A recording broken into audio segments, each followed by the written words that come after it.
Salut tout le monde, très très content de pouvoir vous retrouver pour un nouveau récap euro. Bienvenue sur la chaîne. Aujourd'hui du coup le récap euro du 19 juin. Voilà, je sais pas si... on pose les bases tout de suite. Hein. Je sais pas si c'est moi qui... bon déjà j'ai moins suivi que les autres journées, les autres matchs. J'ai pas tout vu sur le Croatie-Albanie, j'ai pas tout vu sur l'Allemagne-Hongrie. J'ai tout vu du Suisse-Écosse, mais je sais pas si c'est moi, du fait que j'ai moins suivi, en tout cas que j'ai pas vu les matchs en entier, ou si c'est juste la réalité, mais c'est vrai que j'ai trouvé cette journée un petit peu moins intéressante que les autres. Il y a eu des buts, hein, il y a eu pas mal de... Voilà, il y a eu des buts et des beaux buts, mais je sais pas, dans le jeu et tout, j'ai trouvé peut-être un peu moins emballante par rapport aux autres, donc voilà, après c'est vrai qu'il y avait quand même un joli petit niveau sur les autres, donc bon. Donc voilà. On va démarrer directement avec le premier match. Ce Croatie-Albanie que j'attendais beaucoup. Parce que d'un côté, on avait donc cette équipe croate qui s'était faite, pas humiliée, mais vraiment, voilà, qui avait vraiment été défaite par un large score face à l'Espagne. Que j'attendais un petit peu mieux, franchement. Et il y avait cette Albanie qui avait réussi à surprendre un petit peu l'Italie, mais qui finalement n'avait pas fait très longtemps illusion. Mais tu sens que ça pouvait faire mieux contre une sélection un petit peu en dessous. Euh, et voilà, là, t'as donc cette opposition déjà pour un match décisif, hein, parce que si la Croatie perdait, ils étaient éliminés, forcément. Et puis l'Albanie aussi. À deux défaites, voilà, ça paraît compliqué. Euh, donc voilà. J'ai pas tout vu du début, voilà, très honnêtement. Maintenant, j'ai eu l'impression d'une Albanie limite un peu décomplexée. Et une Croatie au contraire qui... Ouais, qui joue pas en fonction de ses moyens, qui joue un petit peu en dessous de ses moyens. Et ouais, franchement, je suis un petit peu déçu du tournoi de la Croatie, très honnêtement. Pour le moment, en tout cas. Hein, parce que ça se trouve, ils vont gagner les matchs contre l'Italie et derrière gagner l'Euro. Hein. On sait pas. Hein. Mais ouais, un petit peu déçu. Maintenant, voilà, ils arrivent quand même à revenir au score. Après le but de Lucha, franchement, je sais plus le nom de l'Albanais. Je suis désolé, donc je vais pas dire de bêtises. Je vais directement aller chercher, ça ira plus vite. Lachi, pardon, presque. Euh, donc ouais, après derrière, t'as des Croates qui poussent, qui arrivent à égaliser assez tard, à la 75e. Et voilà, là on se dit, bon, ça va un peu mieux. Ils vont chercher le deuxième but avec Kramaric. Et bon, bah là, avec Kramaric, avec le CSC, pardon, de, de Gazula. Et là, je me dis, bon, bah voilà, c'est fait. La Croatie va gagner, ça y est, tu vois. Il fallait juste un petit peu rentrer dans cet euro, tu vois. Et ouais, mettre les pendules à l'heure. Et au final non. T'as donc le même Guadjus là. Je suis désolé, mes amis albanais, si j'écorche son nom, franchement. Mais ouais, le même joueur qui vient marquer le deuxième but pour l'Albanie, l'égalisation, qui leur permet de rester en vie. Donc voilà, 90e plus 5 sur d'ailleurs l'action est pas nette. Hein. Donc ouais, non, franchement un peu déçu de la défense croate. Soutalo, c'est vraiment vraiment pas dingue. Moi qui pensais franchement que il avait tout pour faire un bon euro, je sais pas, mais je trouvais qu'il avait du potentiel, ce petit. Bon après, voilà, on l'enterre pas, hein. Mais ouais, un peu déçu. Même le milieu de terrain, Kovacic a fait un gros match. Kovacic a fait un gros match. Ouais, non, j'ai trouvé Kovacic plutôt bon dans le placement, dans l'intelligence de jeu, etc. Maintenant, ouais, il y a aussi un manque devant, en vrai, côté croate. En fait, j'ai surtout l'impression que c'est un petit peu une de tes deux zones décisives, c'est-à-dire derrière vraiment l'axe central et devant que ça pêche. Et bah forcément, c'est plus compliqué pour gagner des matchs de foot. Donc ouais, et puis bah, l'Albanie, écoutez, qui a joué crânement sa chance avec ses qualités et qui prend un point, donc, et qui a encore envie. Bon, faudra faire match enfin, faudra battre l'Espagne, mais bon, après tout, pourquoi pas. Donc voilà, pour ce premier match de la journée. On a ensuite assisté à un Allemagne-Hongrie qui a été plutôt plaisant, je dois l'avouer, franchement. Donc ouais, par rapport au Croatie-Albanie, où oui, il y a eu des buts, mais j'ai pas trouvé le match vraiment exaltant. Voilà. Après, c'est mon avis, mais voilà. N'hésitez pas en commentaire si vous avez un avis différent. Intéressant de vous lire. Mais ouais, je l'ai trouvé un peu moins exaltant. Et donc ensuite, voilà, quand on a switché sur le Allemagne-Hongrie, très intéressant, l'Allemagne qui démarre fort, qui se procure une grosse occasion d'entrée, je crois. Toujours aussi... je sais même pas quel superlatif employer, mais toujours aussi délicieux de regarder ce bon vieux Florian Wirtz et ce bon vieux Jamal Musiala tâter la pelota. Franchement, en fait, ils sont juste quasiment à chaque fois. Double contact, crochet, fin de... Oh, c'est... Non, franchement, c'est trop mon foot. C'est trop mon foot. Les numéros 10 comme ça, là, c'est... Non. Donc ouais, une Allemagne dominante qui met une grosse pression. La Hongrie qui arrive... Le peu de fois où ils arrivent à sortir, ça n'a pas été souvent, mais le peu de fois où ils arrivent à sortir, ils sont quand même créé quelques situations, on va dire, sans être des grosses occasions. Donc ouais, intéressant de capitaliser là-dessus maintenant. Ça a clairement pas été assez. On a un Szoboszlai qui peut marquer aussi. Je crois que c'est Orban qui a il y a une action folle, vraiment. Enfin, je me demande comment il peut la louper, 1-0. Je sais plus si c'est Szoboszlai ou si c'est... je suis en train de regarder les noms là, mais c'est peut-être Salai. C'est peut-être une tête de Salai, ou je sais plus, mais bon. Dans tous les cas, ouais, quand même des situations pour la Hongrie dans les moments où ils sortent. Et j'ai pas trouvé l'Allemagne ultra sereine défensivement.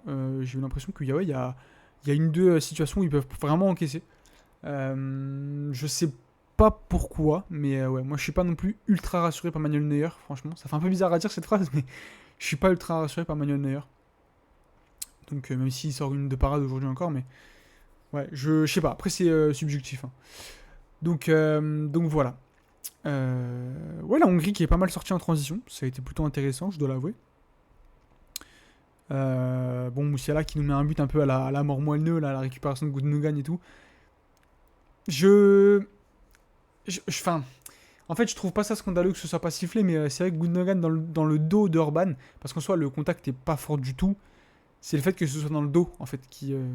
Moi, je sais pas, je suis un peu dubitatif, on va dire, voilà. En fait, j'aurais compris si ça avait été sifflé, voilà. Maintenant, ça ne l'a pas été. Et Jamal Musiala qui inscrit un nouveau but dans cet Euro. Donc voilà. Après des changements allemands qui ont fait du bien, c'est vrai que Kai Havertz ça n'a pas été super efficace, mais comme d'habitude, dans le jeu, super intéressant. Mais ça, voilà. Je ne cesserai sur la chaîne de louer ce génie incompris qui est Kai Havertz. Voilà, mon combat ne s'arrêtera pas. Donc ouais. Derrière, voilà, des changements allemands qui ont fait du bien. On a vu Chris Führich, et là, ça, franchement, je ne m'y attendais pas. Mais ouais. Un but en deuxième mi-temps assez mérité pour Gundogan, et derrière, ça a été quand même plutôt maîtrisé. Même si, en fait, tu as une sensation de maîtrise, mais des fois, tu sens que quand la Hongrie est sortie, ils avaient des situations. Donc ouais. Je pense que cette équipe allemande a des faiblesses et il y a des choses à exploiter, franchement. En tout cas, on les a plus vus que contre l'Écosse au premier match. Donc voilà. Ouais, je pense que c'est à peu près tout ce qu'on peut en dire. Tactiquement, ça a été assez similaire au match d'ouverture, franchement, côté allemand. Et côté hongrois, bah, ça a joué les transitions. Donc voilà. Le troisième match, du coup, celui qui vient de se terminer là, il y a 10 minutes. Le Écosse-Suisse, qui a été aussi assez plaisant. Franchement, je suis content parce que nos amis écossais ont montré un autre visage. Et j'aurais franchement été déçu s'ils étaient sortis sur le match contre l'Allemagne, franchement. Là, ils nous ont montré un autre visage. Bon, je suis quand même un peu déçu, franchement, de l'Écosse. Je les pensais un peu au-dessus. Dans ma vidéo prono, voilà, j'en avais parlé. Et je les voyais un petit peu au-dessus. Maintenant, j'ai bien aimé le plan tactique de notre ami Scott, notre ami, les noms c'est Steve Clark, pardon, waouh, c'est... Ça y est, là, il est 23h, tout ça, c'est la fatigue. Ouais, non, Steve Clark, assez intéressant le plan tactique de Steve Clark. Pas des trucs super compliqués, mais il nous a foutu un McTominay à la culotte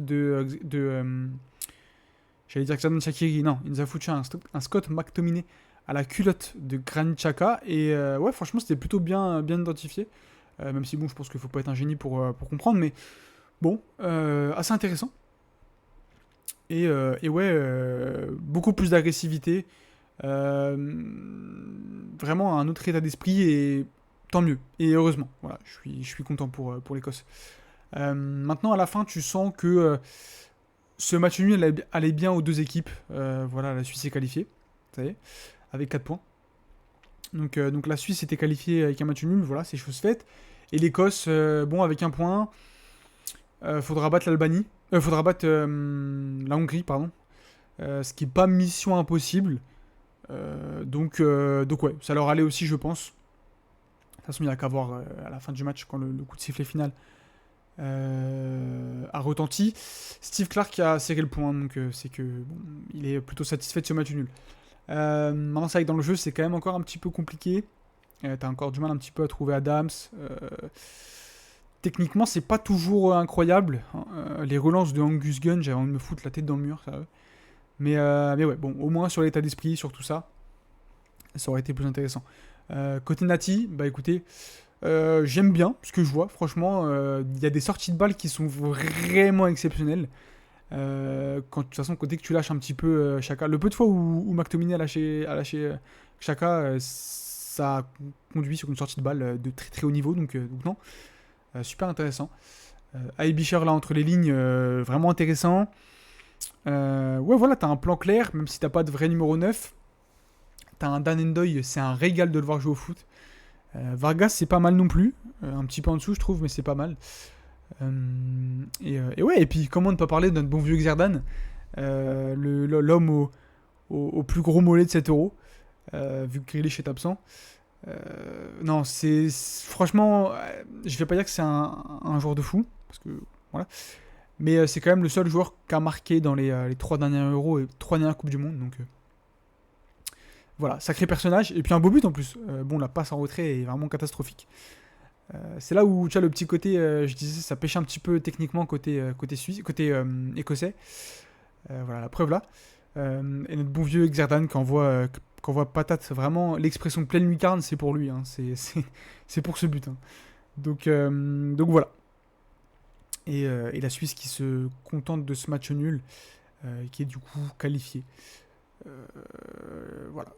Pas grand chose à dire de plus, franchement. Une Suisse, voilà, pour résumer, une Suisse un petit peu plus créative, un petit peu meilleure dans les sorties de balles. Qui n'a pas été non plus exceptionnelle, mais qui a été un petit peu meilleure, je trouve. Et une Écosse, vraiment un autre visage, autre état d'esprit, qui est un peu plus rentré dedans et qui obtient ce point du match nul au forceps, on va dire. Et qui peut encore y croire, du coup. Donc voilà, parce que le prochain thème, bien sûr, la transition est parfaite, c'est le classement. L'Allemagne qui est première avec 6 points, c'est bon, ils sont qualifiés, ils sont pas sûrs d'être premiers, mais bon. Il faudrait une défaite de l'Allemagne contre la Suisse pour être deuxième. Bon, après c'est possible, mais voilà. Une Suisse du coup deuxième pardon, à 4 points, qui elle aussi est qualifiée, c'est officiel. Et une Écosse du coup troisième avec un point. Qui peut aller chercher une place de meilleur troisième avec une victoire contre l'Albanie. Avec un match nul, j'y crois pas. Avec l'Albanie, je vais pas y arriver, ça fait 2 fois. L'Écosse qui peut aller chercher une place de meilleur troisième avec une victoire contre la Hongrie, voilà. Ce qui est franchement loin d'être impossible, étant donné en plus que la Hongrie est déjà éliminée. Donc ouais. Un petit peu déçu de la Hongrie pour le coup, avec peut-être les Szoboszlai, Salai, etc. Bon, après, déçu, c'est relatif, parce que moi, je les avais annoncés derniers dans ma prono de la phase de poule. Mais les amis, voilà, c'est déjà un bon prono validé. Non, ils sont pas sûrs d'être derniers, mais en tout cas, ils sont quasiment éliminés pour finir. Ah, après, ils peuvent finir meilleur troisième avec 3 points, vous allez me dire. Ouais, après, la différence de but est quand même pas exceptionnelle. Ils en ont pris 2 contre l'Allemagne. Ils en ont pris 3 contre la Suisse. 2, 3, je sais plus. 3 peut-être. On va aller vérifier, parce que ici sur la chaîne, on vous donne pas de fake info. Ils en ont pris 3 contre la Suisse, c'est ça. Donc ouais, la différence de but est vraiment pas dingue. Ils ont mis qu'un but. J'ai du mal à y croire pour la place de meilleur troisième. Donc ouais.